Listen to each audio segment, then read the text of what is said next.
성경 말씀 룻기 2장 8절에서 16절의 말씀입니다. 구약 성경 403쪽입니다. 룻기 2장 8절에서 16절의 말씀입니다. 구약 403쪽 룻기 2장 8절에서 16절의 말씀을 제가 봉독해 드리겠습니다. 보아스가 룻에게 이르되 내 딸아 들으라. 이삭을 죽으러 다른 밭으로 가지 말며 여기서 떠나지 말고 나의 소녀들과 함께 있으라. 그들이 베는 밭을 보고 그들을 따르라. 내가 그 소년들에게 명령하여 너를 건드리지 말라 하였느니라. 목이 마르거든 그릇에 가서 소년들이 기러온 것을 마실지니라 하는지라. 룻이 엎드려 얼굴을 땅에 대고 절하며 그에게 이르되 나는 이방 여인이거늘 당신이 어찌하여 내게 은혜를 베푸시며 나를 돌보시나이까 하니 보아스가 그에게 대답하여 이르되 내 남편이 죽은 후로 내가 시어머니에게 행한 모든 것과 내 부모와 고국을 떠나 전에 알지 못하던 백성에게로 온 일이 내게 분명히 알려졌느니라. 여호와께서 내가 행한 일에 보답하시기를 원하며 이스라엘의 하나님 여호와께서 그의 날개 아래에 보호를 받으러 온 내게 온전한 상 주시기를 원하노라 하는지라. 룻이 이르되 내 주여 내가 당신께 은혜 입기를 원하나이다. 나는 당신의 하녀 중에 하나와도 같지 못하오나 당신이 이 하녀를 위로하시고 마음을 기쁘게 하는 말씀을 하셨나이다 하니라. 식사할 때 보아스가 룻에게 이르되 이리로 와서 떡을 먹으며 내 떡 조각을 초에 찍으라 하므로 룻이 곡식하는 자 곁에 앉으니 그가 볶은 곡식을 주매 룻이 배불리 먹고 남았더라. 룻이 이삭을 주우러 일어날 때 보아스가 자기 소년들에게 명령하여 이르되 그에게 곡식단 사이에서 죽게 하고 책망하지 말며 또 그를 위하여 곡식 다발에서 조금씩 뽑아버려서 그에게 죽게 하고 꾸짖지 말라 하니라. 아멘. 기독교인들이 가장 사랑하는 상담가인 스위스 내과 의사인 폴 투르니에가 있습니다. 폴 투르니에 책 중에 인간의 자리라고 하는 이 책이 있는데 이 책 안에서 이 폴 투르니에 자신에 대한 짧은 소개를 읽어보았습니다. 이 폴 투르니에는 1898년 스위스 제네바에서 태어납니다. 아버지 어머니 사이에서 둘째로 태어나며 태어난 지 3살 되던 해에 아버지가 돌아가시고 6살 때에 어머니가 암으로 사망하게 되며 그래서 고아가 되어서 애삼촌 집에서 자라게 됩니다. 이때부터 투르니는 자폐증에 걸려서 자신을 자기가 가두어 버리는 생활을 하게 됩니다. 한편으로는 거칠고 한편으로는 소심한 아이가 되어버렸습니다. 언제나 애토리가 되었고 또 사람들과 잘 사귀지 못하였고 또 누구도 믿지 못하는 그런 아이가 되어버렸던 것입니다. 집 뒤에 있는 고목나무와 사냥개와 이야기하면서 어린 시절을 자폐아로 그렇게 보내게 됩니다. 그러나 12살 때 예수님을 영접하고 의사가 되겠다라고 결심을 하게 됩니다. 그리고 투르니는 16살에 고등학교 선생님에게 아주 인격적인 대우를 받으면서 한 인격으로 아주 정상적인 인격의 사람으로 자라나게 됩니다.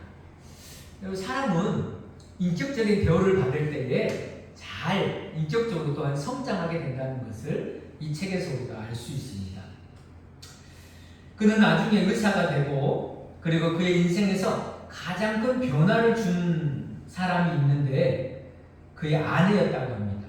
아내와 함께 항상 인격적인 대화를 나누고 그리고 그의 아내 앞에서 울면서 자신의 감정을 솔직하게 나누면서 고아로서의 아픔을 이야기할 때에 그는 의학적 지식에 차가운 의사가 아니라 따뜻한 마음을 가진 인격적인 의사로 변화되었다고 말하고 있습니다.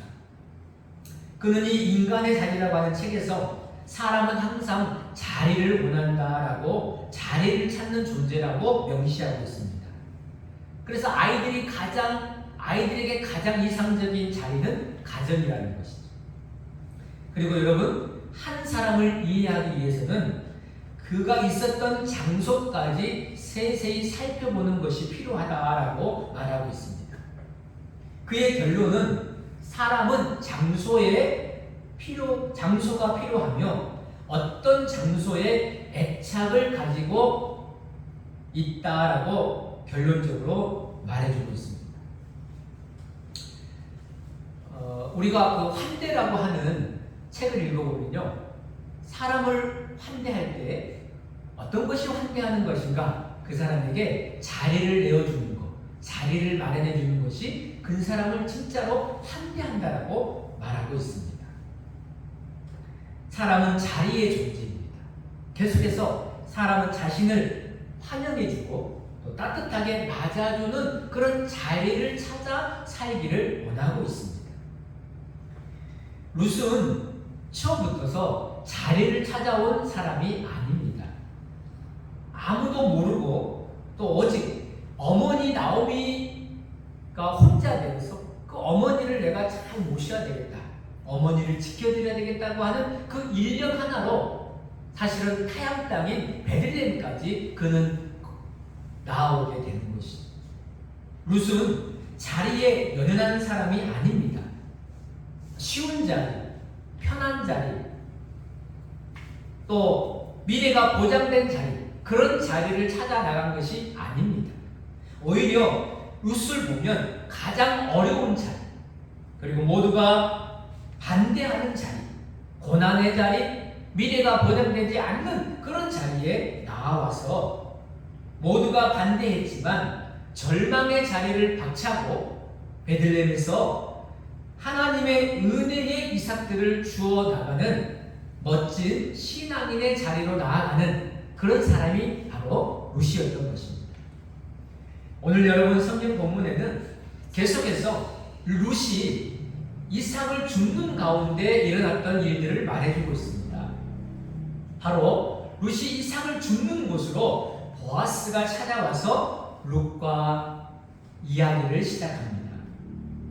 룻과 보아스의 만남, 여러분, 보아스와 룻과의 만남, 이것이 우리가 앞에 보면 우연히 룻이 우연히 보아스의 밭으로 들어갔다라고 말하지만 사실은 우연이 아닌 하나님의 크고 놀라운 섭리요, 하나님의 인도하심이었다라고 성경이 우리들에게 지난 시간 가르쳐 주었습니다. 특히 여러분, 오늘 보아스와 룻의 만남, 룻과 보아스의 만남을 생각해 본다면 이것은 굉장히 어려운 만남이라고 할 수 있겠습니다. 왜냐하면 먼저 신분 차이가 있습니다. 룻은 그냥 아무도 알아주지 않는 그런 이방인이요, 천시받는 여인이었지만 보아스는 그 당시에 가장 존귀하고 당대의 부자이며 재력가이고 실력자였습니다. 벌써 신분에서 높은 사람이 낮은 사람을 만나준다는 것, 더군다나 낮은 사람이 높은 사람을 찾아가서 만난다는 것은 보통 어려운 것이 아닙니다. 또한 여러분, 상황적인 어려움이 있습니다. 자, 보아스는 당대에 유명하고 권력있고 부자지만 얼마나 다른 주어진 일들, 보아야 할 일들, 그리고 살펴볼 일들이 얼마나 많이 있겠습니까? 밭으로 오는 시간보다 밖에서 처리해야 될 일들, 업무를 보아야 될 일들, 만나야 할 사람들, 이런 것들이 많이 있었을 것으로 생각이 됩니다. 그럼에도 불구하고 보아스가 모든 것을 다 제쳐놓고 자기의 추수바친 이 밭으로 와서 룻을 만났다는 것은, 이것은 만남의 차원에서 보면 은총의 차원이라고도 우리가 해석할 수 있는 것이죠. 룻이 도저히 만날 수 없는 보아스를 만난 것은 하나님이 룻에게 은총을 베풀어 주셨다, 큰 은총을 내려주셨다라는 것이죠. 여러분, 은총과 은혜는 같은 말입니다. 높은 사람에게서 받는 특별한 사랑과 호의가 바로 은총이요, 은혜라는 말입니다. 그래서 오늘 본문에 보시면 보아스가 룻에게 이렇게 해준 말이 나옵니다. 우리 다 함께 12절 읽어보실까요? 여호와께서 내가 행한 일에 보답하시기를 원합니다. 이스라엘의 하나님 여호와께서 그의 날개 아래 보호를 받으러 온 내게 온전한 상 주시기를 원하노라 하는지라. 보아스는 룻이 하나님의 날개 아래에 들어왔다라고 말합니다. 그렇죠. 룻은 지금 하나님의 은총의 날개 아래에 들어온 것입니다. 그가 베들레헴으로 들어오고 이스라엘로 들어오고 보아스의 밭으로 들어온 것은 그냥 들어온 것이 아니고 하나님이 그에게 은총을 부어주셔서 하나님의 은혜의 날개 아래 들어와 있다라는 것입니다. 여러분, 우리가 지금 어디에 있습니까? 우리는 하나님의 날개 아래, 하나님의 은혜의 날개 아래 우리가 지금 머물러 있고 우리가 그 안에 함께 이렇게 앉아서 하나님께 예배드리는 하나님의 사람들이 된 것입니다. 우리도 모두 다 하나님의 날개 아래 있는 거예요. 룻 스스로가 들어온 것 같지만 아닙니다, 여러분. 룻이 제 발로 들어왔을까요? 제 발로 들어온 것 같지만 하나님께서 룻의 발걸음을 한 걸음 한 걸음 인도하셔서 하나님의 은혜의 밭으로, 하나님의 그 은총의 날개 아래로 들어올 수 있도록 하나님이 인도하여 주셨다라는 것입니다. 여러분, 새의 날개는 아무리 길어도 2m가 안 넘습니다. 그 2m의 날개 아래 얼마나 많은 새끼들을 품을 수 있을까요? 하나님의 날개는 새의 날개가 아닙니다. 우리가 날개를 생각할 때에 하나님의 날개를 새의 날개 정도로 생각하시면 안 됩니다. 하나님의 날개는 온 인류를, 온 민족을, 온 열방을 다 품고도 남을 수 있는, 그 날개로 온 민족을 다 태울 수도 있는 그런 크고 넓으신 하나님의 날개가 우리들을 감싸고 있고 우리가 그 안에 거하여 있다는 것을 우리가 알아야 한다는 것입니다. 그럼 여러분, 룻이 하나님의 은총의 날개 아래로 들어옴으로 인하여 룻에게 어떤 은총이 기다리고 있었을까요? 먼저는 은총의 날개 아래에서 보아스의 만남이 기다리고 있었습니다. 자, 보아스는 당시에 제렙가 있고 엘리멜렉의 친족 중에 가장 가까운 친족이었습니다. 베들레헴의 그 넓은 땅을, 수수의 밭을 거느리고 많은 일꾼들을 거느리는 부자였습니다. 어느 조그만 텃밭 정도를 가꾸는 정도가 아니고 일꾼들이 얼마나 많은지, 많은 일꾼들을 거느릴 수 있는 그 정도의 부자였습니다. 그가 그러면 보십시오. 룻을 만나기 위해서 왔다라고 말합니다. 우리 8절 한번 읽어보실까요? 보아스가 룻에게 이르되 내 따라 들으라. 일상을 주우러 다른 밭으로 가지 말며 여기서 떠나지 말고 나의 소녀들과 함께 있으라. 자, 여러분, 보아스가 룻에게 찾아왔습니다. 우리 성경에는 여기 찾아왔다는 말이 없잖아요. 그냥 시작하잖아요. 현대어 성경에 보면 이런 말이 있습니다. 보아스가 룻에게 와서라고 보면 여기 와서라는 말이 추가되어 있잖아요. 자, 조금 더 다가오죠. 어떻게 시작됐는지. 그러니까 보아스가 찾아와서 룻에게 말해줬다는 거예요. 뭐라고요? 여러분, 그렇기 때문에 이 보아스는 룻이 있는 곳까지 와서 만나 주었다는 것입니다. 우리가 여기서 보면 이 보아스가 어떤 사람인지 알 수 있어요. 보아스는 매우 겸손한 사람입니다. 왜 그렇습니까? 자기가 힘이 있고 이 밭의 주인이고 재력가기 때문에, 자, 그렇다면 여러분 상상을 해보십시오. 저 지금 밭에서 일하는 저 이방 여인을 부를 수 있습니다. 일로 와라 할 수도 있고 또 사람을 보내서 저 여자 좀 데리고 와라라고 말할 수도 있을 것입니다. 그럼에도 불구하고 자기 스스로가 제 발로 찾아가서 그 이방 여인 룻을 만나주고 그 앞에 가서 말하여 주었다라는 것이죠. 여러분, 겸손한 사람은 힘이 있지만 그 힘을 다 쓰지 아니하는 사람입니다. 겸손한 사람은 사람을 부를 수 있지만 찾아가는 사람입니다. 내가 가서 인사할 이유가 없지만 찾아가서 먼저 인사하는 사람입니다. 내가 고개 숙일 이유가 없지만 먼저 고개를 숙이는 사람입니다. 홍대가 만나야 할 일이 있어도 찾아갈 이유가 없어도 찾아가서 만나는 사람이 겸손한 사람입니다. 여러분, 보아스는 아주 따뜻한 사람입니다. 이 룻에게 뭐라고 말해주고 있습니까? 내 따라 들으라라고 말하고 있습니다. 여러분, 보아스가 룻을 보고 내 딸아라고 말했다는 말은 보아스는 나이가 많고 룻이 보기에 어린 소녀 같다 해서 아버지가 마치 딸 부르듯이 내 딸아 이렇게 말할 수도 있었을 것입니다.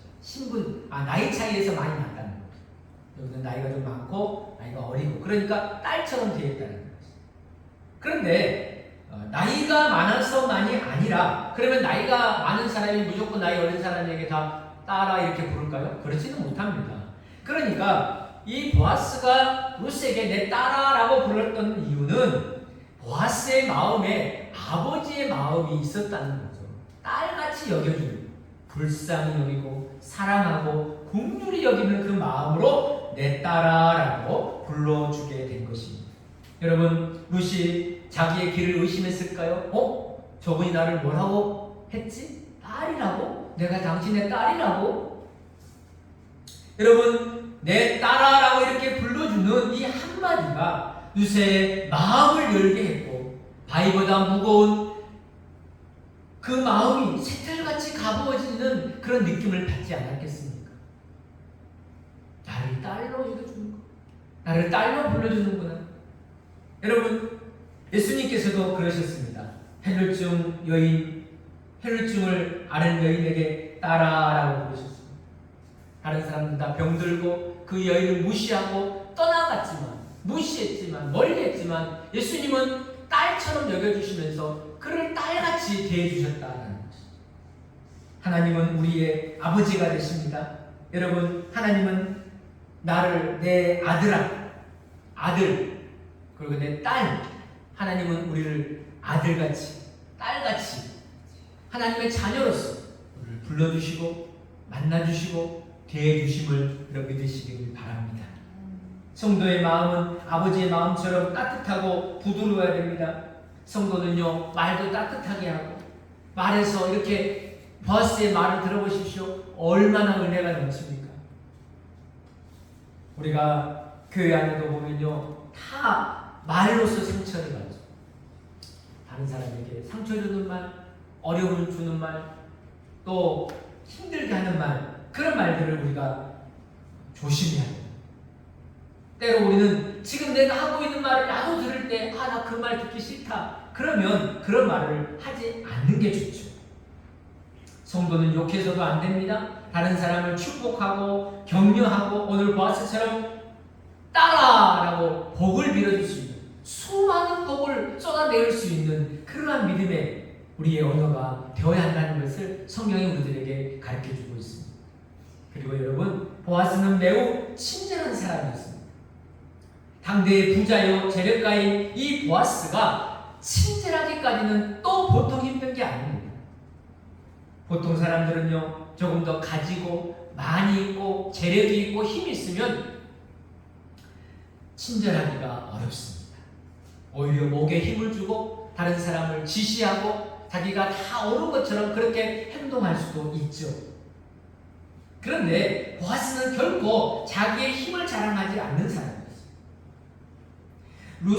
이삭을 주는 룻에게 아주 세세한 것까지도 말해주고 돕고 있습니다. 오히려 보아스가 룻에게 부탁을 하고 있습니다. 룻이 보아스에게 찾아가서 부탁해도 어려운 상황인데 오히려 보아스가 룻에게 찾아와가지고 이렇게 해줘요, 이렇게 해줘야 된다, 꼭 이렇게 해야 된다라고 사정을 하면서 부탁하고 있습니다. 뭐라고 부탁하고 있습니까? 자, 이런 말을 하고 있죠. 이삭을 주우러 다른 밭으로 가지 말라. 당시가 추수철이었거든요. 그러니까 이 룻이 그 당시에 룻만 있고 이삭을 주었던 건 아닌 것 같아요. 이삭 주는 사람들이 있었겠죠. 그 사람들의 특징이 뭐냐면 이삭을 주우러 이 밭으로 저 밭으로 움직이면서 돌아다닌다는 거예요. 그 이삭이 많은 쪽으로 간다는 거예요. 그런데 보아스가 뭐라고 말합니까? 그렇게 옮겨 다니지 마라, 쫓아다니지 마라, 이삭이 많은 데로 가지 말고 이 밭에서 추수가 끝나기까지 계속해서 이 밭에 머물러서 이삭을 주어라 라고 그렇게 사정하며 부탁하고 있습니다. 그리고 여러분 그것만이 아닙니다. 보아스는 또 이런 말도 합니다. 네가 목이 마를 때에 소년들이 걸려 길에 나온 물도 마셔라. 물 마셔라. 여러분 태양볕에 모자를 썼는지 안 썼는지 어떻게 했는지 잘 모르지만 그 햇빛 찌는 내리쬐는 그 뜨거운 태양빛에 이삭을 줍는 것은 쉬운 일이 아니에요.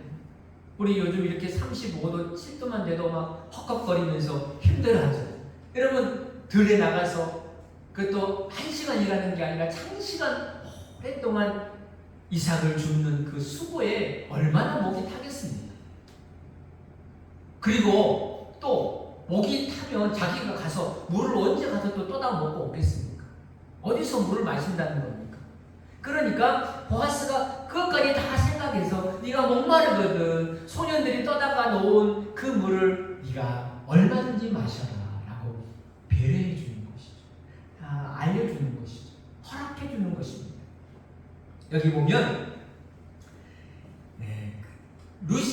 보아스가 끝까지 이 룻을 잘 대해주는 모습을 보여야 됩니다. 사람들은요 대부분 처음에는 잘해줬다가 시간이 지나면 또 못해주기도 합니다. 처음에는 막 이렇게 했다가 나중에는 또 본체만쳐도 합니다. 그런데 보아스의 이 친절과 사랑과 배려는요 처음도 한결같아요 마지막도 한결같아요. 끝까지 룻에 대한 그 사랑이 일정하게 끝까지 간다는 거예요. 어떤 책에 보니까 그런 말이 있더라고요. 남녀가 데이트할 때 처음에는요 아주 비싼 거, 좀 막 최고급 이런 데 데려간다는 거예요. 당신 뭐 먹고 싶냐고. 여기 비싼 거 시키라고, 최고급 시키라고. 여러분 다 경험이 있으신가요? 그래서 막 비싼데 좋은 데 데려간다니. 근데 시간이 조금 흐르면요 값싸고 양 많은 데로 데려간다. 값싸고 양 많은 데로. 왜 그렇습니까? 그동안 조금 변한 거예요. 조금 달라진 거예요. 이게 일정해야 되는데 끝까지 가서도 비싸고 좋은 데 가야 되는데 여러분 보아스는요 그렇게 안 했다는 거예요. 처음도 친절하게 끝에도 친절하게. 그래서 보아스는 룻에게 완전한 허락을 해줍니다.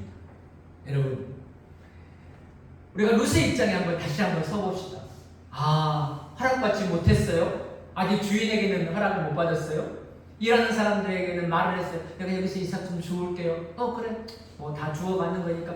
그렇지만 아직 주인에게는 허락 못 받았어요. 그러면 얼마나 마음이 좀 찜찜하고 쭈뼛쭈뼛하고 그러겠습니까? 저 멀리서 주인 나를 보면 혹시 나를 다른 데로 가라가면 어떡하나 이런 마음들이 가득하지 않았겠습니까? 그런데 이제는 이 밭의 주인인 보아스가 너는 여기에 추수가 끝날 때까지 마음껏 주워가라. 절대 떠나지 말라. 라면서 충분한 허락을 룻이 받게 된 겁니다.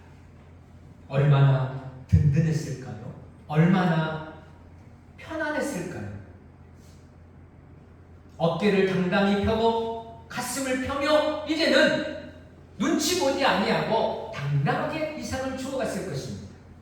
여러분 하나님께서 우리에게 허락하신 은혜 중에 하나가 뭐냐면 허락하심의 은혜가 있습니다. 너는 내게 부르짖으라. 내가 내게 응답하겠고 내가 알지 못하는 크고 은밀한 일을 내게 보이리라. 우리가 하나님께 기도하면 하나님이 허락하신대.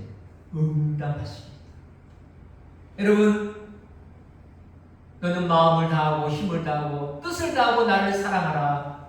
여러분 사랑도 우리가 하나님 사랑하도록 그렇게 하나님 말씀해 주셨다는 거예요. 너 나 사랑해. 사랑하면 돼. 허락된 겁니다, 여러분. 억지로 하는 거 아니에요. 금지된 거 아닙니다. 너 마음껏 하나님 사랑하라. 너 십자가 지고 나를 쫓으라. 여러분 십자가 지고 쭈삣쭈삣합니까? 아닙니다. 주님이 나를 따르라고 말씀하셨습니까? 이제 십자가 지고 당당하게 예수님 따르는 그런 허락됨의 은혜를 우리가 누리면서 살아가게 된다는 거예요. 그리고 여러분 보아스는 룻에 대한 것을 듣고 있었습니다. 오늘 11절 말씀도 한번 읽어보실까요? 보아스가 그에게 대답하여 이르되 내 남편이 죽음으로 내가 시어머니에게는 모든 것, 내 부모와 고국을 떠나기 전에 알지 못하던 백성에게 온 일이 내게 분명히 알려졌느니라. 보아스는 룻이 남편이 죽고 시어머니와 살면서 고향도 떠나고 자기 부모도 버리고 이런 외지 유대 땅에 이방 땅에 그렇게 힘들게 온 것을 보아스는요 듣고 알았다고 말합니다. 네가 말 안 해도 내가 다 알고 있었어. 네가 다 네 사정을 이야기 안 해도 나는 이미 너에 대한 모든 것들을 내가 다 듣고 알고 있었어 라고 보아스가 말해주고 있었던 것입니다. 한편으로는 무섭기도 하나요? 나의 모든 걸 다 알고 있다고 해서. 그러나 한편으로는 얼마나 고마운 일입니까? 나의 어려운 사정과 나의 불편함과 나의 힘듦을 다 알아주었다라는 것, 내가 알고 다 있었다라는 것이죠. 하나님께서는 우리에게 대해서도 알고 계신다라고 말씀하십니다. 내가 듣고 보았노라. 내가 듣고 보았노라. 하나님이 우리의 소리를 듣고 내가 어떻게 행한 것을 보았노라. 이스라엘 백성들 애굽에서 살 때 학대받았습니다. 여러분 그 400년 동안 고통받으며 고난 가운데 있었습니다. 그들이 바로와 그의 애굽 사람들에게 무시당하고 학대당할 때 그들이 어떻게 했습니까? 하나님 우리를 보시지 않습니까? 우리가 이렇게 고난당하고 이렇게 힘든데 하나님 어디 계십니까? 우리를 구원하여 주옵소서. 우리를 이곳에서 구원하여 주옵소서라고 그들이 한숨 쉬며 눈물을 흘리며 기도했을 때 하나님이 뭐라고 하셨습니까? 내가 너희들의 눈물을 보았고 내가 너희들이 부르짖을 때 들었다라고 말씀하셨습니다. 그래서 구원자를 보내서 모세를 보내서 하나님 출애굽시켜 주시지 않습니까? 여러분 하나님은 지금도 우리를 보고 듣고 알고 계신다는 것이죠. 내가 다 말하지 않아도 내가 작은 신음소리에도 하나님이 귀 기울이시고 그래 내가 다 알아 내가 다 듣고 있어 라고 하나님이 우리에게 말씀해 주십니다. 5살 먹은 어린아이가 자기 방에서요 집이 떠나갈 정도로 기도를 하고 있었어요. 하나님 자전거 주세요. 계속 하나님 자전거 주세요. 그러니까 엄마가 아이고 얘야 하나님은 조그만 소리에도 다 들으셔. 그렇게 큰 소리로 기도 안 해도 돼. 하나님 다 안다니까. 그러니까 이 아이가요 이렇게 말했답니다. 알아요 엄마. 이 기도는 아빠가 들으라고 하시는 거예요. 아빠 좀 들어주세요. 보아스도 룻에 대해서 듣고 알고 있었습니다. 어찌 하나님이 내 사정과 내 형편과 죄들을 모르시겠어요? 입 꼭 다물고 있어도요 마음으로 침묵하고 있어도요 그래 내가 다 알아. 내가 듣고 있어. 내가 알고 있어. 이렇게 말씀해 주셨습니다. 그리고 여러분 두 번째 은총의 날개 아래에서 룻이 받은 것이 뭐냐면 위로받았다라고 말하고 있습니다. 우리 다 함께 13절 읽어보실까요? 룻이 이르되 내 주여 내가 당신께 은혜 있기를 원하나이다.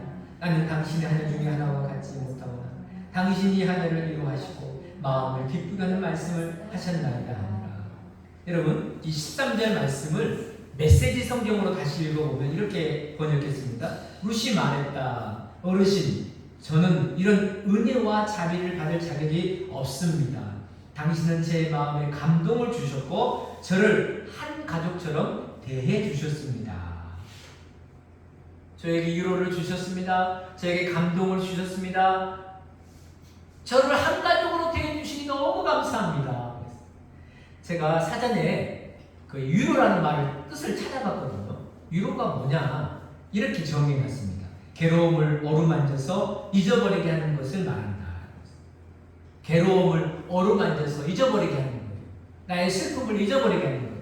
그리고 또한 이런 뜻도 있습니다. 어떤 일에 수고했을 때에 수고를 치하하여 마음을 즐겁게 해주는 것을 위로라고 말합니다. 치하해주는 것이죠. 격려해주고 알아주면 위로가 되는 것이죠. 알아주면 위로가 되는 거예요. 여러분 보아스가 룻을 위로하는데 아까 처음에 말로써 위로해줍니다. 말로써. 그 다음에 두 번째는 오늘 보시면 식사 시간에 그 위로가 구체적으로 되어 있습니다. 자, 먼저 보아스가 룻을 식사 자리에 초청합니다. 이리로 오라라고 말합니다. 자, 이리로 오라. 이것이 이 룻에게는 얼마나 큰 위로가 된지 모릅니다. 왜냐하면 자 이제 점심시간이 됐습니다. 그런데 다른 사람들은 다 이제 일을 끝내놓고 일을 중지하고 밥을 먹으러 갔어요. 그런데 혼자 룻은 아무도 밥을 먹을 곳이 없습니다. 불러주는 사람도 없습니다. 혼자 애토리같이 고민하겠죠. 내가 여기서 계속 이삭을 주어야 하나? 아니면 나도 잠시 좀 쉬어야 되나? 아니면 어디 좀 꽁문이라도 껴서 밥이라도 얻어 먹어야 되나? 여러 가지 갈등을 하게 되겠죠. 그런데 너무 고마운 일이 생겼습니다. 밭의 주인인 보아스가 점심 식사에 초대하는 거죠. 이리로 와서 같이 밥 먹읍시다. 우리 같이 식사합시다. 저는 프로 중에 그 4인용 식당인가요? 네 사람이 초대해갖고 밥 먹는 거 있잖아요. 대화하는 거. 그거 참 좋더라고요. 그래서 자기가 평소에 아는 지인들, 친구들 초대해갖고 음식 차려놓고 밥 먹으면서 이야기하는 거. 저는 너무 좋더라고요. 우리도 한번 해봤으면 좋겠어요. 한 4분 모셔다가 같이 밥 먹으면서 이야기하면서. 물론 내가 음식을 만들어도 되지만 시키면 또 어때요? 네, 여기서 시켜가지고 죄송합니다. 특정 업체를 말해서 하여튼 시켜가지고 같이 먹으면서 얼마나 좋아. 이리로 앉으시오. 같이 밥 먹읍시다. 우리 대화합시다. 룻이 얼마나 좋았을까요? 야, 너무 감사하다. 나 굶을 뻔했는데, 아니 굶은 것은 필요하고 나 무시당할 뻔했는데, 나 애토리가 될 뻔했는데 이렇게 나를 초대해서 같이 밥 먹자고 하니 눈물이 다 나오네. 그리고요, 그것만이 아닙니다. 보아스가 룻에게 이렇게 말합니다. 빵에다 초를 찍어 먹으라 그랬습니다. 이 초는요, 양념과 같은 거거든요. 그러니까 자 와서 밥을 먹든지 숟가락을 넣어서 뭐 밥을 떠먹든지 이제 내가 초청했으니까 끝! 이게 아니고 룻이 구체적으로 식사를 할 수 있도록 도와주는 거지. 많은 사람이 있는 데서 자기가 이방인인데 선뜻 가서 빵 지고 오고 양념 지고 올 수 있겠습니까? 그렇게 못하니까 친절하게 이 빵은요 여기 양념에다가 찍어 먹는 것입니다. 덜어 먹는 것입니다. 이렇게 말해줘. 얼마나 친절합니까? 더 친절한 게 있어요. 더 친절한 게 있어요. 뭡니까? 보아스가 룻의 앞에다가 음식을 갖다 준 겁니다. 아니 와서 먹으라는 것도 고마운데, 아니 주인이 세상에나 그 볶음복식을 가득 룻 앞에다가 한 그릇 갖다 주는 것입니다. 이 양은 룻이 먹어도 배부를 정도이고 집에 있는 어머니까지 갖다 줄 수 있을 정도의 충분한 양을 듬뿍 덜어다 주었습니다. 이것이 뭘까요? 보아스가 룻을 인격적으로 대하며 인격적인 섬김을 나타내는 것입니다. 사람은 섬김을 받을 때, 진정한 섬김을 받을 때에 위로가 됩니다. 진정한 사랑을 터치받을 때에 우리 마음의 상처들이 아물어지는 것을 경험하게 됩니다. 엊그제 저희 아는 목사님 부부하고 저희 부부가 점심을 먹었는데 오리구이 하는 데를 갔어요. 그 목사님 점심을 사주는 건데 지금 오리가 나왔어요. 오리구이입니다. 그런데 그 목사님이요 오리 다리 하나를 딱 떼가지고 제 접시에다 주는 거예요. 이거 맛있게 먹으라고. 맛있게 먹어. 또 오리 다리 하나를 딱 떼가지고요 우리 아내에게도 딱 이렇게 줬다는 거예요. 근데 너무 감사하더라고요. 그냥 사람은 넷인데 오리 다리가 둘이잖아요. 근데 이거 다리를 누가 먼저 먹어야 되는가? 기싸움하고 있을 수도 있잖아요. 그런데 그 목사님이 딱 자기가 떼가지고 나에게 주고 또 우리 아내에게 주니까 너무 감사한 거예요. 목사님 다르게 보이더라고요. 그런 분이 아닌데 이렇게까지 친절하게 해주니까 저 목사님이 다르게 보이더라고요. 여러분 좀 오리 다리 좀 띄워주세요. 네 사람이 먹을 때 양보하세요. 탁탁 떼가지고 이거 당신 먹으라고. 얼마나 위로가 되는지 몰라요. 여러분 가장 보잘것없는 자신을 극진히 대해주는 거 바로 우리 주님의 사랑인 것입니다. 우리는 얼마나 보잘것이 없습니까? 그럼에도 주님은 얼마나 우리를 극진히 대해주시고 극진히 챙겨주시고 극진히 사랑해주시고 극진히 섬겨주십니까? 예수님께서 실패한 제자들을 찾아가셨습니다. 밤이 맑도록 그물을 내려서 고기를 잡는데 고기를 한 마리도 못 잡았어요. 그 추운 바닷바람에 여러분 몸이 움츠려서 추운데 주님이 어떻게 하십니까? 그 바다에 찾아오셔서 모닥불을 피우시고 그리고 떡을 굽고 생선을 구워서 이리로 와서 조반을 먹으라 하십니다. 그런데 여기까지도 너무너무 놀라운 거예요. 우리 주님이 이런 분이셨어요. 아침을 차려주셨어요. 더 놀라운 사실이 있어요. 주님이 직접 제자들에게 떡과 고기를 갖다가 주신 거예요. 먹으라고. 서빙하신 거예요. 우리 좀 서빙 좀 합시다. 드시라고. 먹으시라고. 그럴 때 제자들 은혜를 받고 위로를 받고 격려를 받고 실패하고 낙심하고 부끄럽고 절망하는 가운데서 다시 그 양식 먹고 다시 그 위로 받아서 힘차게 주의 복음 위에 살아가는 믿음의 사람들이 되었다라는 것이죠.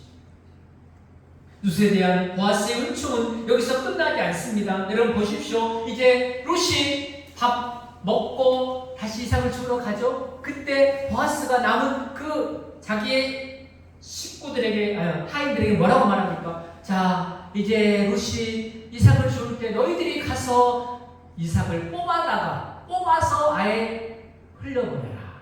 그리고 이삭 많이 죽을 수 있도록 도와줘라. 보십시오. 룻 앞에 보아스가 있습니다. 그런데 룻 뒤에도 보아스가 있습니다. 룻 옆에도 보아스가 있습니다.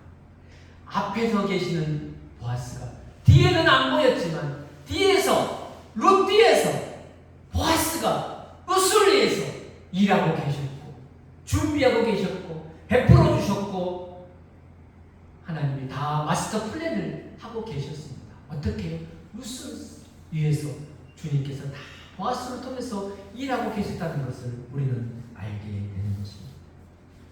사랑하는 여러분, 우리 앞에도 주님이 계시고 우리 뒤에도 주님이 계시고 우리의 모든 인생을 주님께서 은총의 날개하여 품어주심을 믿으시기를 바랍니다.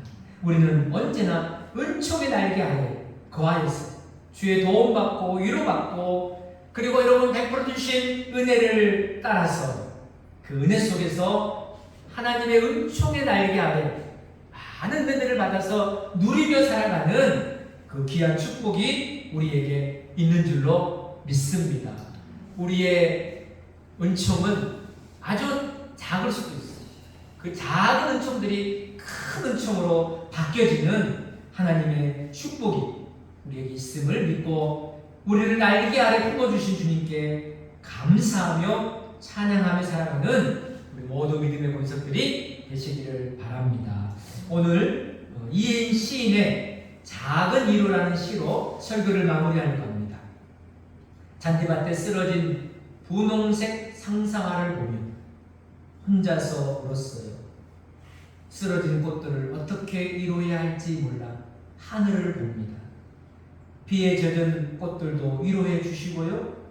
아름다운 재가 많아 가엾은 사람들도 더 많이 사랑해 주세요. 보고 싶은 하나님, 오늘도 하루 종일 꼼짝도 못하겠으니 어서 저를 일으켜 주십시오. 지혜의 웃음으로 저를 적셔 주십시오. 아멘. 이렇게 기도하겠습니다. 하나님 아버지 감사합니다. 비천하고 보잘것없는 저희들을 은총의 날개 아래 불러주시고 품어주시고 위로하여 주시고 보호하여 주시고 그 크고 넓은 사랑 안에 날마다 주님 은혜 안에 살아갈 수 있도록 여기까지 인도해 주신 주님의 은혜에 다시 한번 감사를 드립니다. 은총의 날개 아래에서 기운 얻고 힘 얻어 다시 한번 주님이 주시는 놀라운 은혜를 향해 비상하며 날아오르는 하나님의 백성들, 하나님의 자녀들 될 수 있도록 도와주옵소서. 우리도 또 다른 사람들을 위로하고 말로써 위로하며 섬김으로 위로할 수 있는 진정한 하나님의 백성들, 하나님의 자녀들 될 수 있도록 저희를 도와주시고 축복하여 주옵소서. 기대하고 소망하며 예수님의 이름으로 기도하옵나이다.